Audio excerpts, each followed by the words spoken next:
So we're looking at Logic Pro. Logic Pro has a lot of benefits that it brings with it. It's definitely by far one of the highest competitive DAWs in regards to competing with Pro Tools as a standard. A lot of really great professionals and music makers do use Logic over Pro Tools because of its creative abilities. So one of the strengths that it boasts is it comes with immediately comes with a massive library of different sounds.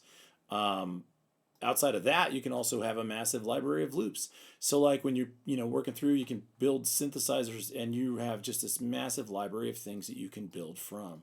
And it really just brings in just a whole variance of opportunities. Just even how you're rerouting or routing, you can utilize some of their samplers and things like that. There's a lot of great content in here. The one thing I wanted to point out, though, that I found beneficial from my perspective as a user immediately was the fact that it comes with auto tune built in. Now it's not auto tune like T-Pain, but it is a type of auto tune that's absolutely useful. And so what I'm going to do is I'm going to open it up and kind of show you what it looks like, how it works, and then kind of just quickly explain how we use it. So here's a performance by Bo Hodges with Theory of Flight, and this is a rough take from a song that's on Spotify called Worthless Symphonies. If you look up Theory of Flight, Worthless Symphonies, you'll hear the final product.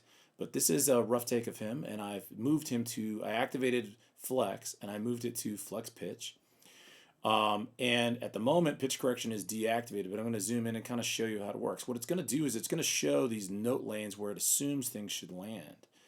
And what you're able to do is go in and correct them and align them to a way that they actually tune the vocalist. So I'm just going to start off from the beginning section and kind of work through some of these. Each one of these lines you can see is a note slide, where the bar is the note that it's really targeting to try to aim for the vocalist to land. So let's listen to the vocals without it, and then I'm going to add it real quickly. Oh, I'm sorry. Hold on, let's take a look. Let's turn it off. The world welcomes us in. What have we done for it lately? We're sick and we are so tired. A barrage of bullets flying daily.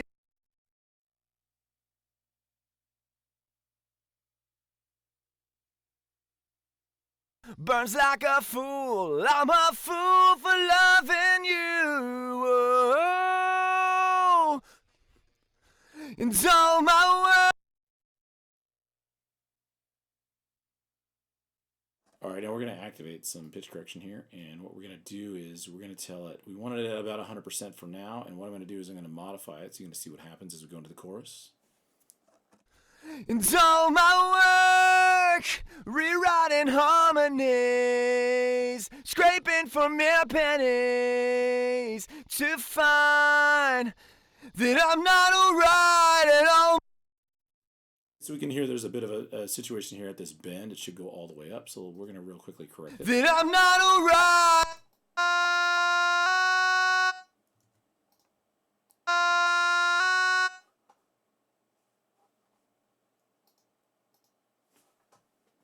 That I'm not alright at all, my. And even this dip's the dip's a little low to see how far. That I'm not alright at all, my. And actually, I think this one note's supposed to step up. This like a half step up to that walk.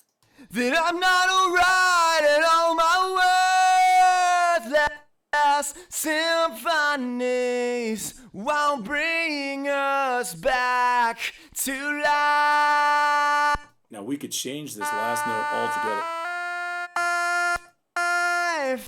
Obviously, it sounds kind of weird because it doesn't fit the key, but let's listen. To life.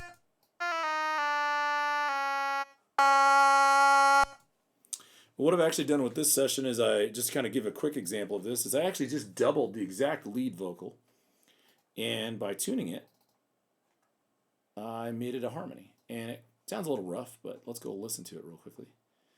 At the chorus. I had to augment the notes that it was tracking because it's not really going to be tracking the original notes. Let's find that chorus piece real quick.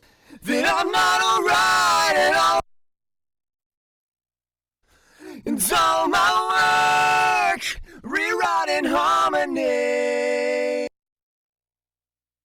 This whole initial line is exactly the original line right here. So if we kick these out, let's listen to it real quick. And all my world. So you can hear it's the exact same. So I'm going to bring that back.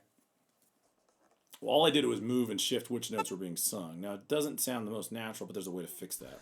And all my work, rewriting harmony. And I think the output's kind of crapping out because it's adding a little bit too much power in one place. So all I'm going to do is I'm going to turn this down, dial it back, and then I can pick and choose where I want those notes to really be used. So let's go look at it. And all my work, rewriting harmonies, scraping for mere pennies to find. And you can hear there's a few notes that don't exactly work that are in the key that we have to kind of go and adjust. But the beauty of it is that we can use auto-tune and pitch correction in here. You know, Logic brings a lot of things to the table. This thing is built right in. And even better than that is if we wanted to adjust the timing of any of these, we also get to do that too. So if we had to make adjustments to where those notes are landing with the rhythm, which is very useful. Like I do a lot of timing editing to make the mixes just sound purely amazing. You really got to go to that extra level, but that's all built into Logic. And that's one of the best pieces I think that's just really exciting to use when we use Logic.